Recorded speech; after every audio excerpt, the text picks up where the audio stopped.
saudaraku yang terkasih, kita berjumpa lagi dalam pencurahan Roh Kudus. Maka kita masuk di dalam pujian dan penyembahan. Mari terus meneruslah kita berada di dalam penyembahan pada Tuhan. Di hari yang ketiga ini saudaraku, lebih lagi kita merasakan hadirnya Roh Kudus dalam hidup kita. Mari kita sama-sama berikan pujian.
Tuhan dipuji. Tinggikan namanya selamanya. Bagimu Tuhan segala kuasa. Bagimu Tuhan segala hormat. Bagi Tuhan sampai selamanya. Oh, layak Tuhan dipuji. Haleluya. Layak Tuhan disembah. Layak Tuhan dipuji. Tinggikan namanya selamanya. Tinggikan namanya selamanya. Tinggikan namanya selamanya. Ku tinggikan Engkau sampai selamanya. Haleluya. Haleluya. Haleluya. Haleluya. Haleluya. Haleluya. Haleluya. Terima kasih Tuhan. Terima kasih Yesus.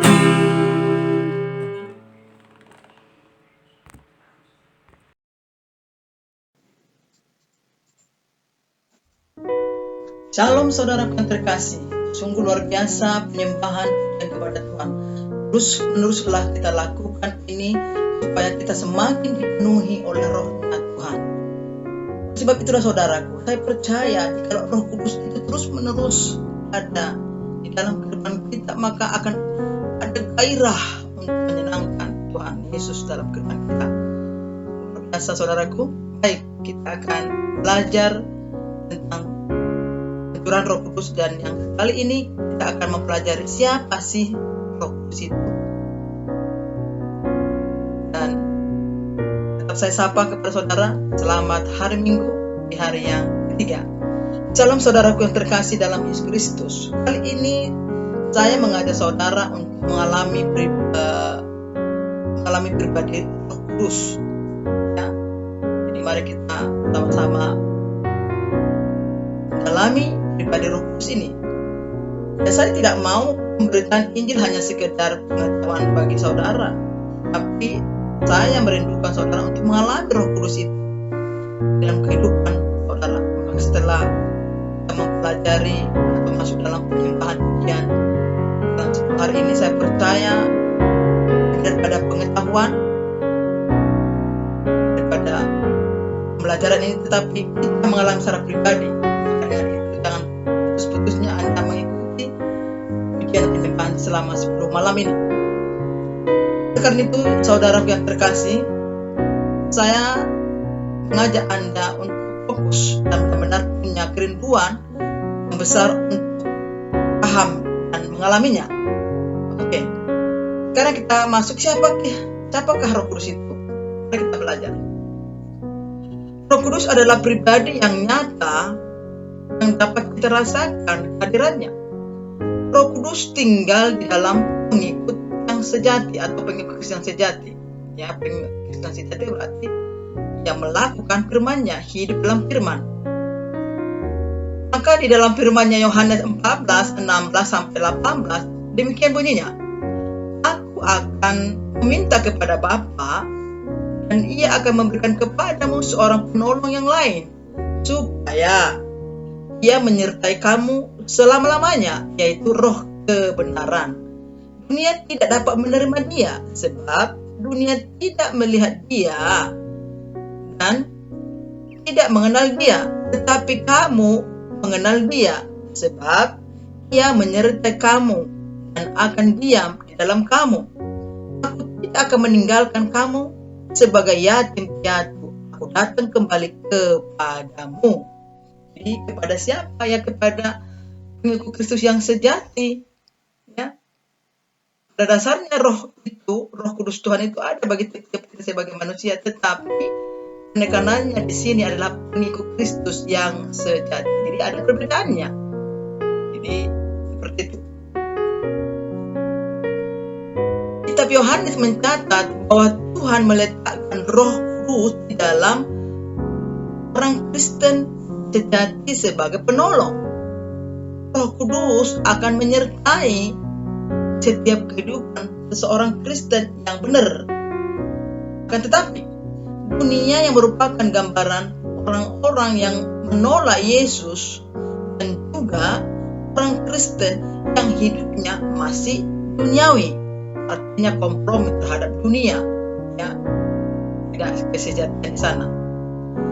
Dicatat bahwa mereka tidak menerima atau menolak Dia karena mereka tidak dapat melihat dan tidak mengenal Dia. Itulah sebabnya banyak orang Kristen yang menolak kuasa Roh Kudus. Masih banyak ini mungkin tidak diterima dengan kesejukan hati, ketenangan hati, memakai akal pikiran kecerdasannya sehingga tidak bisa menerima. Maka di sini untuk adalah kerendahan hati menerima kebenaran itu. Ya.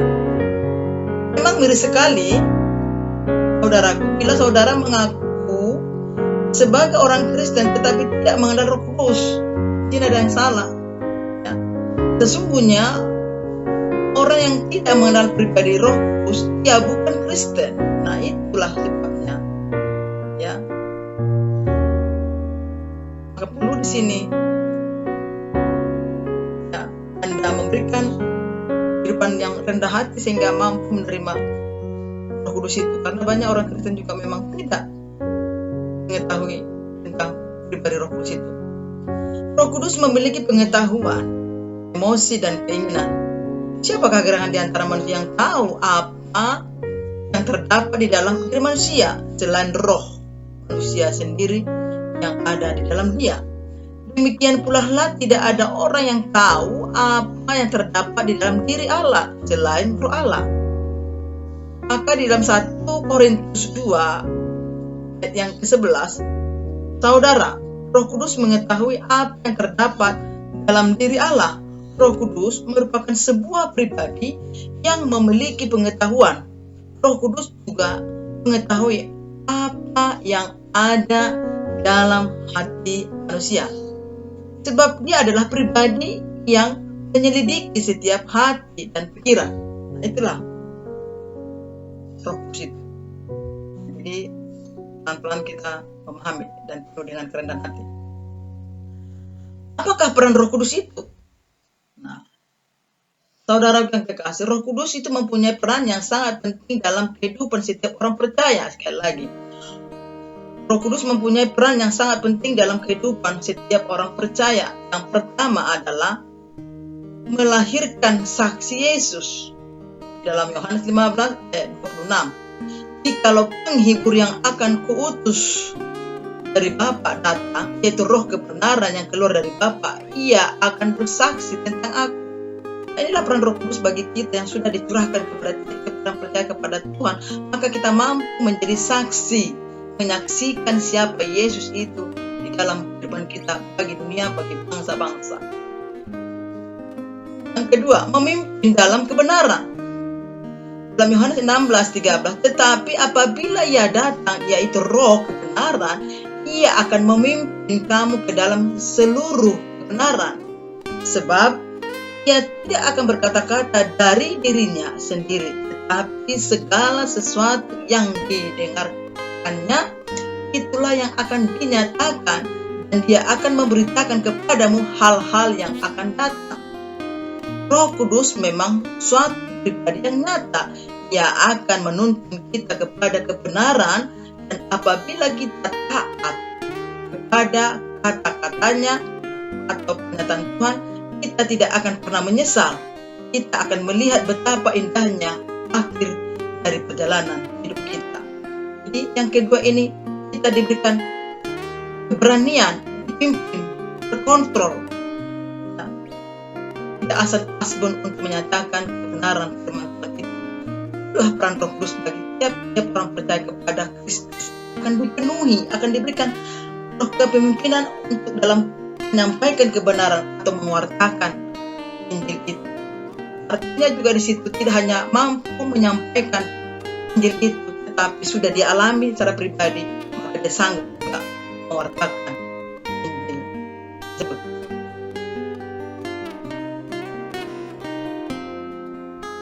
Yang ketiga, Roh Kudus merupakan roh penghibur.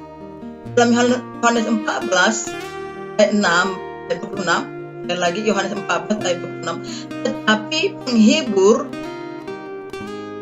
yaitu Roh Kudus yang akan diutus oleh Bapa dalam namaku, dialah yang akan mengajarkan segala sesuatu kepadamu dan akan mengingatkan kamu akan semua yang telah kukatakan kepadamu. Roh Kudus mampu memberi penghibur bagi orang benar. Saudara, ada banyak orang Kristen yang mencari penghiburan dari dunia ini. Mereka tidak tahu bahwa ada penghibur yang lebih indah.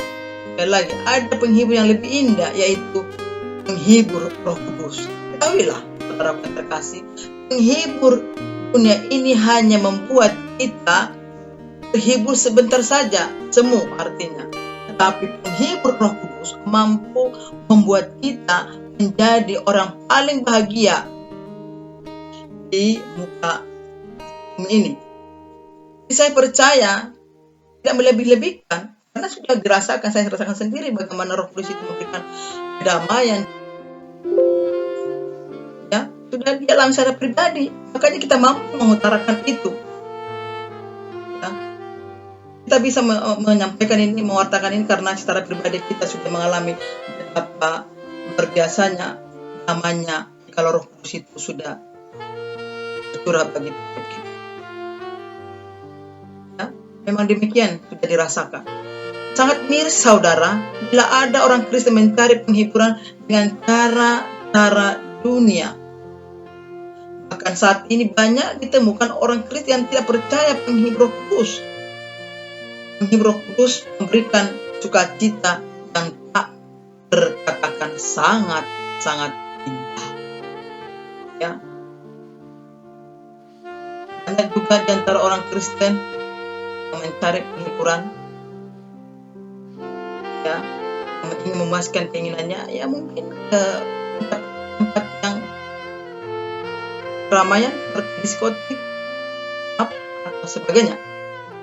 Tetapi itu semua hanya sesaat saja, justru makin merongrong, justru makin merusak diri saudara. Maka dengan itu lebih baik Anda mengambil sikap keputusan untuk ada di dalam mesbah Tuhan, memberikan pujian penyembahan, maka Anda diberikan kelegaan, kedamaian, ketenangan. Yang keempat, Roh Kudus memampukan untuk berbuah. Sekali lagi, Roh Kudus memampukan untuk berbuah. Hal ini terdapat dalam Galatia. Ya. Jadi itu peran Roh Kudus memberikan buah. Ya, buah. 16 di sini, masukku ialah hiduplah oleh Roh, maka kamu tidak akan menuruti keinginan daging. Nah, ayat yang ke-22, tetapi buah Roh Kudus ialah kasih, sukacita, damai sejahtera, kesabaran, kemurahan, kebaikan, kesetiaan, kelemah lembutan, penguasaan diri. Tidak ada hukum yang menentang hal itu. Bila kita hidup oleh Roh dan mampu dipimpin oleh Roh Kudus, maka buah Roh dapat dengan mudah kita lakukan. Walaupun memang kita kadang ada emosinya karena manusiawi, tetapi itu akan secepat mungkin kita disadarkan untuk mampu kembali kepada namanya Roh. Ya, memang itu kemungkinan, memang kita masih duniawi, tapi bedanya kita cepat sadar dan kembali kepada kasih atau menghasilkan buah.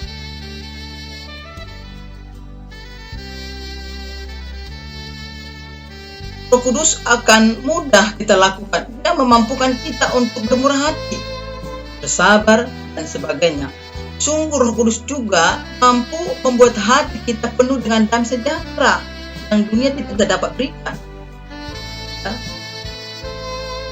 Karena saya punya pengalaman ya, yang sangat mudah marah, gampang marah, dendam. Si ada dendamnya.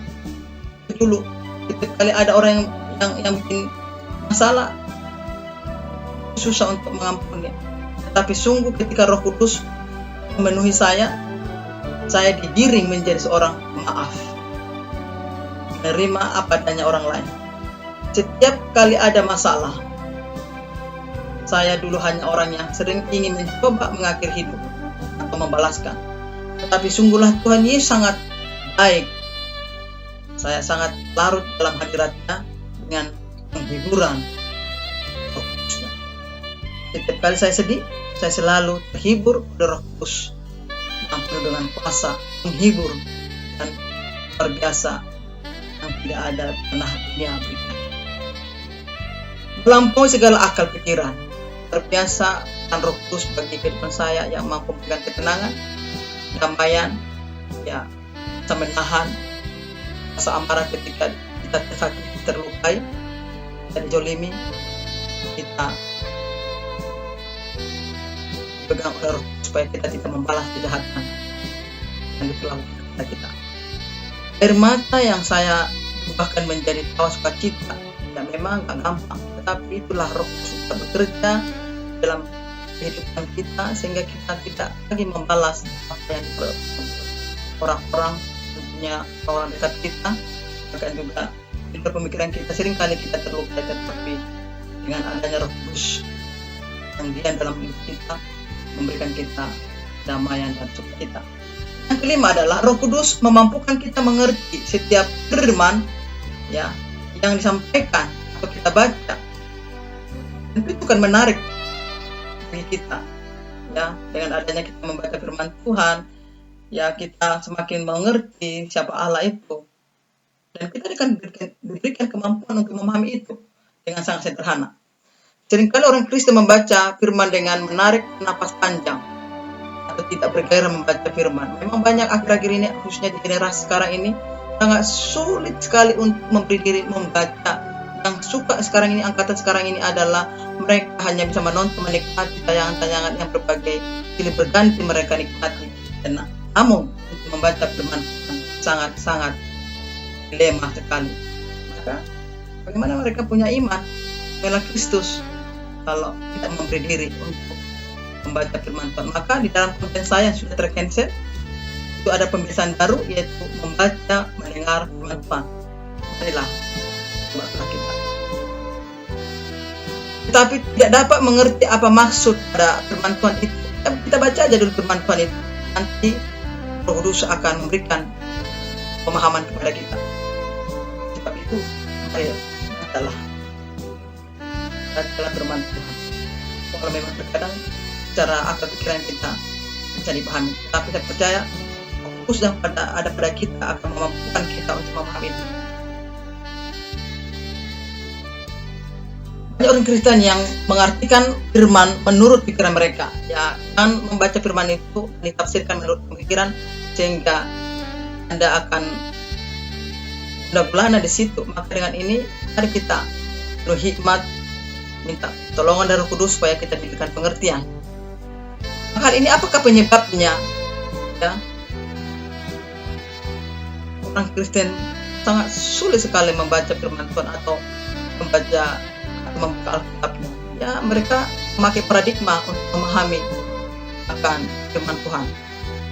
Maka dengan ini mintalah campur tangan Roh Kudus supaya kita diberikan pemahaman. Jadi yang kelima adalah Roh Kudus memampukan kita untuk mengerti setiap firman yang kita baca dan mendengarkan.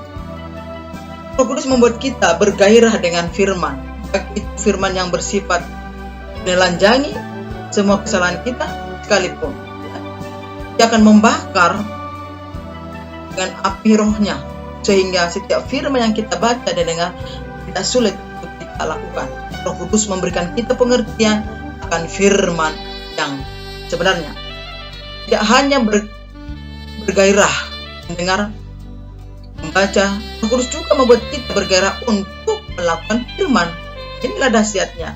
Jadi apabila kita sudah dipenuhi dengan Roh Kudus, maka ketika kita mendengarkan, membaca firman Tuhan, digairahkan terus membaca, mendengar, maka kita akan mampu digairahkan melakukan firman itu. Bagaimana cara untuk dipenuhi dengan Roh Kudus? Nah, ini jadi pertanyaan. Saudara, untuk menanggapi suatu harga yang harus dibayar adalah proses yang memerlukan keberanian. Untuk menjadi orang Kristen yang dipenuhi dengan Roh Kudus dan bergaul dengan Roh Kudus, tentu ada harga yang harus dibayar. Dan tidak serta-merta begitu saja, itu harus ada harga yang harus dibayar. Yang pertama adalah mengambil keputusan untuk bertobat dan meninggalkan cara hidup yang lama. Jadi ini tindakannya, ini harga yang harus dibayar. Mengambil keputusan untuk bertobat dan meninggalkan cara hidup yang lama. Roh Kudus merupakan pribadi yang suka bergaul dengan orang yang tidak lagi dengan dosa. Roh Kudus tidak suka hal-hal yang kotor karena dia adalah kudus dan bersih. Maka perlu pertobatan dan meninggalkan cara hidup yang lama. Apabila saudara belum bertobat dan masih hidup dengan cara yang lama yang penuh dengan dosa, mustahil Roh Kudus mau bergaul dan memenuhi saudara. Pertama sekali, saudara harus benar-benar bertobat oleh karena firman. Wahyu 3 ayat 19. Orang siapa yang kukasihi, dia akan kutegur dan kuhajar, sebab itu relakanlah hatimu dan bertobatlah. Di dalam Markus 1 ayat 4, demikianlah Yohanes. Dalam Matius 3 ayat 11, aku membaptis kamu dengan air sebagai tanda pertobatan, tetapi ia akan datang kemudian daripadaku, lebih berkuasa daripadaku, dan aku tidak layak melepaskan kasutnya. Ia akan membaptis kamu dengan Roh Kudus dan dengan api.